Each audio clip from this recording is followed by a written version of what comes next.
പൂരാവേശത്തിലാണ് തൃശൂർ. തെക്കേ ഗോപുര നട തുറന്ന് നെയ്തലക്കാവ് ഭഗവതി പൂരം വിളംബരം ചെയ്തു. എറണാകുളം ശിവകുമാറാണ് ദേവിയുടെ തിടം പേറ്റിയത്. തേക്കിൻകാട് മൈതാനത്ത് ആയിരങ്ങൾ എഴുന്നള്ളിപ്പിന് സാക്ഷിയായി. നാളെയാണ് തൃശൂർ പൂരം.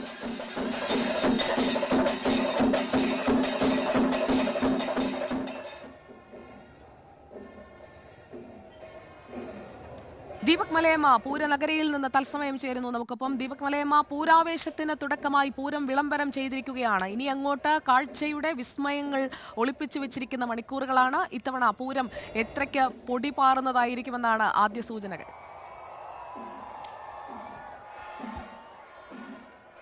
വിജയ, നല്ല ചൂടുണ്ട് തൃശ്ശൂരിൽ. ആ ചൂടിനെ വെല്ലുന്ന തരത്തിലേക്ക് ഇത്തവണത്തെ പൂരത്തിന്റെ ആവേശം പോകുമെന്ന കാര്യത്തിൽ തർക്കമില്ല. ഇന്ന് രാവിലെ ഏതാണ്ട് 8 മണിയോടുകൂടിയാണ് കുറ്റൂർ നെയ്തലക്കാവ് ഭഗവതി ക്ഷേത്രത്തിൽ നിന്ന് നെയ്തലക്കാവ് ദേവിയുടെ തിടം പേറ്റിക്കൊണ്ട് എറണാകുളം ശിവകുമാർ വടക്കുന്നാഥ സന്നിധിയിലേക്ക് പുറപ്പെട്ടത്. ഗ്രാമപ്രദക്ഷിണമൊക്കെ പൂർത്തിയാക്കി ഏതാണ്ട് 11 മണിയോടുകൂടിയാണ് വടക്കുന്നാഥ സന്നിധിയിലേക്ക് എത്തുന്നത്. മണികണ്ഠനാലിൽ ഒരു പാണ്ടിമേളം കൊട്ടിക്കയറി. കിഴക്കൂട്ടനിയന്മാരുടെ നേതൃത്വത്തിൽ പ്രാമാണ്യത്തിൽ ആ പാണ്ടിമേളം ആസ്വദിക്കാൻ തന്നെ നിരവധിയായ ആളുകൾ കാത്തുനിൽക്കുന്നത് കണ്ടു. പിന്നീട് ശ്രീമൂലസ്ഥാനത്തെത്തിയപ്പോഴും പാണ്ടിമേളത്തിന്റെ ആ ആവേശം എല്ലാ അർത്ഥത്തിലും പുരാസ്വാദകർ സ്വീകരിക്കുന്നത് നമ്മൾ കണ്ടു.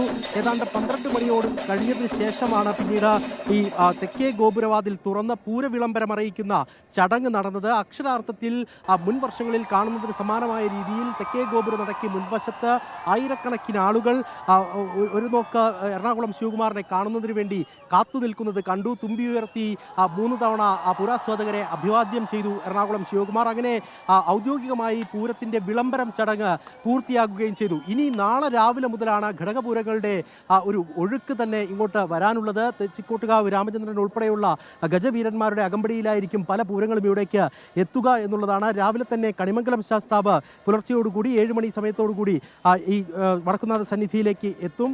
ആദ്യം തന്നെ എത്തുന്ന കണിമംഗലം ശാസ്താവ് ഗുരുസ്ഥാനീയനായതുകൊണ്ട് തന്നെ ഈ തെക്കേ ഗോപുര വഴിയായിരിക്കും ക്ഷേത്രത്തിനകത്തേക്ക് പ്രവേശിക്കുക എന്നുള്ളതാണ്. പിന്നീട് വടക്കുന്നാഥിൻ്റെ ബലം വെച്ച് പുറത്തേക്ക് പോവുകയും ചെയ്യും. പിന്നീട് ഓരോ പൂരങ്ങളായി ഈ ക്ഷേത്രത്തിലേക്ക് എത്തിച്ചേരും. പാറമേക്കാവും തിരുവമ്പാടിയും കാത്തുവെച്ചിരിക്കുന്ന സസ്പെൻസുകൾ കാണാനുണ്ട്. ആദ്യഘട്ടത്തിൽ തന്നെ സുജയ് സൂചിപ്പിച്ചതുപോലെ താളമേള വിന്യാസങ്ങൾ കൊണ്ട് ഒരു സിംഫണി തീർക്കുന്ന തൃശ്ശൂർ പൂരത്തിൻ്റെ എല്ലാ ആവേശവും ആ അർത്ഥത്തിൽ ആസ്വദിക്കാനുള്ള കാത്തിരിപ്പിൽ തന്നെയാണ് പൂരാസ്വാദകർ എല്ലാം തന്നെ ഉള്ളത്. വെടിക്കെട്ടിൻ്റെ എന്തൊക്കെയാണ് പ്രത്യേകതകൾ എന്നുള്ളത് ഈ പ്രാവശ്യം നമുക്ക് അങ്ങനെ കൗതുകം അത്രത്തോളം ഒളിപ്പിച്ചു വെക്കാൻ കഴിയുമോ എന്നുള്ള കാര്യത്തിൽ തർക്കമുണ്ട്. കാരണം 2 വിഭാഗങ്ങളുടെയും വെടിക്കെട്ടിന് നേതൃത്വം നൽകുന്നത് ഒരാൾ തന്നെയാണ് എന്നുള്ള പ്രത്യേകതയാണ് ഈ തവണയുള്ളത്. പക്ഷേ കുടമാറ്റത്തിലടക്കം എന്തൊക്കെ സസ്പെൻസുകൾ ഒളിപ്പിച്ചു വെച്ചിരിക്കുന്നു എന്നുള്ളത് അറിയാനുണ്ട്. ഇലഞ്ഞിത്തറ മേളം, അതുപോലെ തന്നെ മടത്തിൽ വരവ്, പഞ്ചവാദ്യം ഉൾപ്പെടെയുള്ള താളമേള വിന്യാസങ്ങൾ, അതിൻ്റെയൊക്കെ ആസ്വാദനത്തിലേക്ക് ഇനി നാട് പോകുമെന്ന കാര്യത്തിൽ തർക്കമില്ല. ദീപക് മലയമ്മയും ജെയ്സൺ ചാമവളപ്പിലും അവിടെ തയ്യാറായിരിക്കുന്നു. പൂരാവേശം പ്രേക്ഷകരിലേക്ക് എത്തിക്കാൻ റിപ്പോർട്ടറും വിപുലമായ ക്രമീകരണങ്ങളാണ് ഒരുക്കിയിരിക്കുന്നത്.